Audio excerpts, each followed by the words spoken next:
Sebelum menonton video selanjutnya, jangan lupa like, subscribe, dan share video ini sebanyak-banyaknya ya.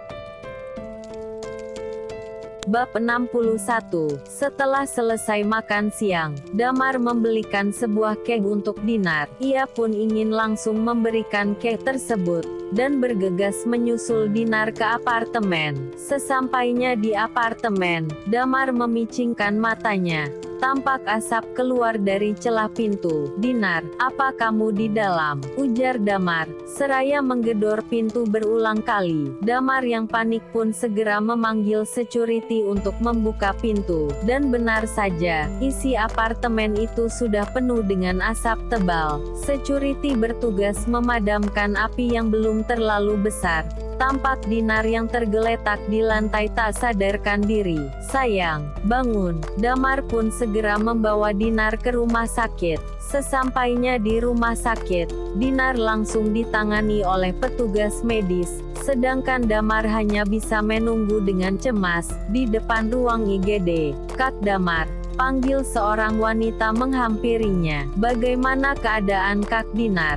tanya Melati panik, langsung bergegas menuju rumah sakit. Gitu mendengar kabar, jika terjadi kebakaran di apartemennya, "Kau lihat sendiri dia masih ditangani," jawab Damar mengarahkan matanya pada ruang IGD. "Kenapa kamu mengganti kode akses?" tanya Damar yang mendapat informasi, jika kode akses apartemen tersebut telah diganti, sehingga Dinar tidak bisa keluar. "Maafkan, aku memang menggantinya." Melati tertunduk, mengakui kesalahannya. "Aku lupa kode aksesnya jadi aku menggantinya," jelas Melati kemudian. "Apa ingatanmu sudah benar-benar buruk?" Dinar mengatakan, "Beberapa hari yang lalu kamu mengganti kode akses juga," tegur Damar. Mendengar penjelasan Melati yang tak masuk akal di telinganya. "Ya maafkan aku, benar-benar lupa jadi aku menggantinya lagi." "Apa kau sengaja mau mencelakai istriku?" sentak Damar, yang membuat Melati terlonjak kaget, menatap wajah Damar yang merah pada menahan emosi. "Tidak mungkin aku berniat mencelakai Kak Dinar," bantah Melati. Damar menghela nafas dalam, berusaha mengontrol emosinya. Jika saja Melati seorang pria, pasti dia sudah memukulnya, karena sudah membuat istrinya dalam bahaya. Damar mengepal tangannya geram, tak bisa membayangkan bagaimana nasib Dinar jika dia tidak cepat datang. "Baiklah, aku maafkan keteledoranmu. Tapi mulai hari ini kamu tidak bisa tinggal di apartemen lagi," ujar Damar mengusir Melati dengan halus. "Tapi Kak, maafkan aku tidak bisa mentolerir kesalahanmu," tegas Damar. "Baiklah, aku kan pergi," balas Melati dengan wajah memelas.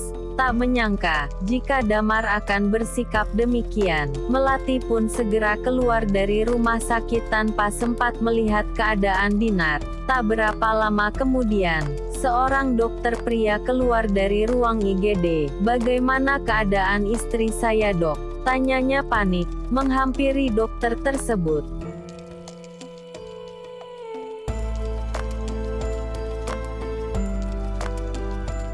"Keadaan pasien sudah membaik, hanya belum sadarkan diri. Saya akan terus memantau keadaannya," jawab dokter tersebut, yang tentu saja membuat Damar merasa lega. Dinar pun dipindahkan ke ruang rawat inap. "Sayang, kamu sudah sadar." Damar tersenyum lega, melihat Dinar yang perlahan membuka matanya. "Kenapa aku ada di sini?" Dinar memandang bingung sekelilingnya. "Kamu pingsan karena apartemen yang terbakar." "Apartemen terbakar?" Dinar mengerutkan keningnya, kembali teringat, jika sebelumnya dirinya memang ada di dalam apartemen Melati yang tiba-tiba terbakar, dan dia tidak bisa keluar. "Ya, aku memang ke apartemen Melati. Lalu di mana sekarang Melati?" Dinar justru menanyakan keberadaan gadis itu. "Melati baik-baik saja. Sekarang kamu istirahat." "Tapi kemana dia? Apa dia belum kembali dari kampus?" tanya Dinar lagi, merasa aneh, karena Melati tidak menjenguknya. "Sudah kukatakan dia baik-baik saja. Fokuslah pada kesehatanmu," tegas Damar. Keesokan harinya, Dinar pun diperbolehkan pulang, dan Damar langsung membawanya kembali ke rumah. "Istirahatlah," ujar Damar, membaringkan dan menyelimuti tubuh Dinar. Dinar tersenyum tipis, dan Damar pun keluar dari kamar setelahnya. Dinar termenung, memikirkan Melati yang benar-benar tidak datang menjenguknya. Juga Damar yang tampak kesal. Setiap kali Dinar menanyakan keberadaan gadis itu, Dinar meraih ponselnya, mencoba menghubungi Melati untuk kesekian kali, namun nomor gadis itu justru tidak aktif.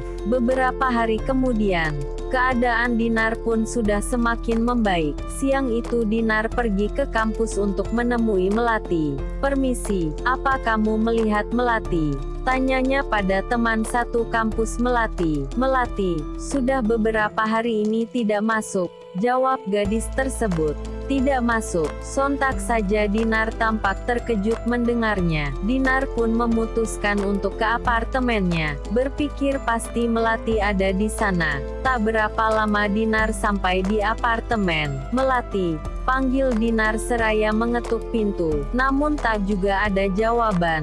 Sampai ada pihak apartemen yang mengatakan, jika Melati sudah meninggalkan apartemennya beberapa hari yang lalu. "Kemana dia pergi?" lirih Dinar.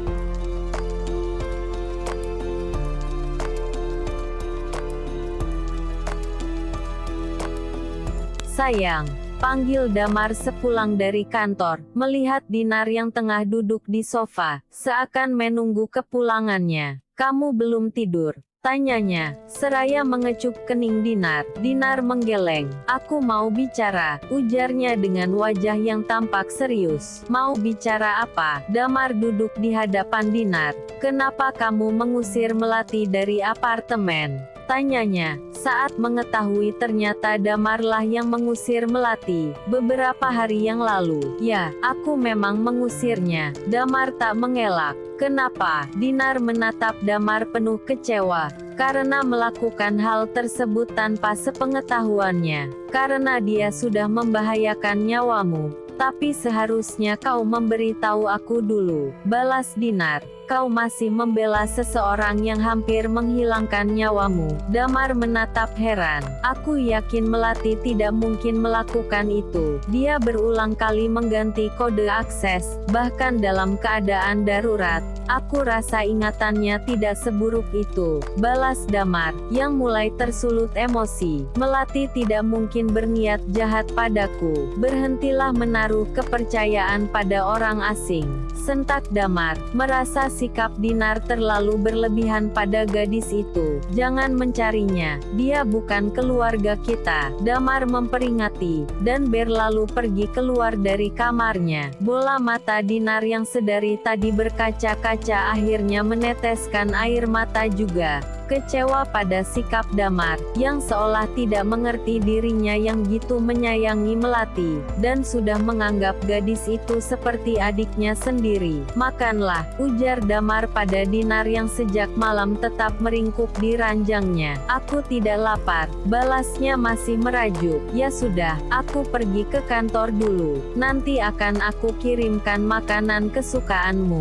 Dinar tidak menjawab, dan Damar pun bergegas keluar dari rumahnya. Tak berapa lama setelah Damar pergi, Dinar bergegas mengganti pakaiannya, dan pergi keluar rumah menaiki taksi, untuk menuju sebuah resto. Sudah lama, Dinar menyapa seorang pria yang sudah menunggunya di sana. "Belum." Pria muda itu tersenyum, dan Dinar pun duduk di hadapannya. "Aku ingin kamu mencari gadis ini." Dinar menunjukkan foto Melati pada pria itu. "Baiklah, saya akan berusaha mencari gadis ini secepatnya." Pria tersebut telah menelisik foto Melati sejenak. Dinar tersenyum, berharap pria tersebut dapat membantunya untuk segera menemukan Melati.